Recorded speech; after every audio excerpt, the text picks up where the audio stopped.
with Japan to settle the issue of Tokyo's sexual enslavement of Korean women during World War II is seriously flawed. Making his stance crystal clear, the South Korean leader said the accord struck during the previous Park Geun-hye administration is simply unacceptable to the victims and to the Korean people. Our chief Cheongwade correspondent Moon Jae-in starts us off. Comfort women is a euphemistic term referring to the tens or even hundreds of thousands of women from all around Asia, mostly from the Korean Peninsula, who were forced to sexual slavery by the Japanese military before and during the Second World War. In December 2015, the governments of South Korea and Japan announced an agreement that the two sides called final and irreversible, claiming it settles a decades-long impasse over the sexual slavery issue.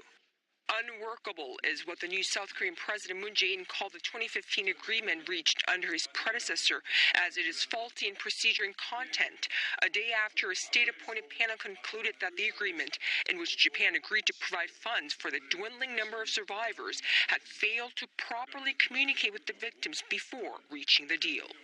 In a readout by a spokesperson, the president said the agreement was seriously flawed and cannot solve the long-standing issue.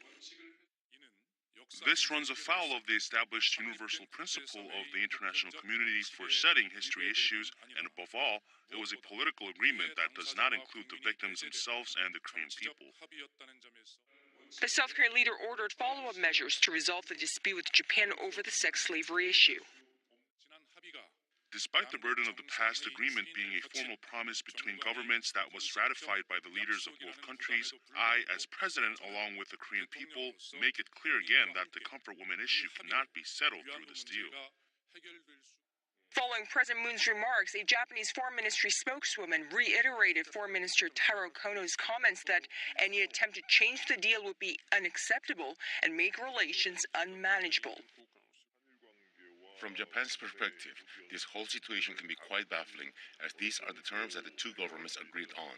So the current South Korean government will have to come up with some kind of diplomatic measure that takes account both their relations and satisfy the public sentiment, as well as the victims themselves. It would be most ideal if it can negotiate a way with Japan to revise the 2015 agreement to reflect South Korean public sentiment.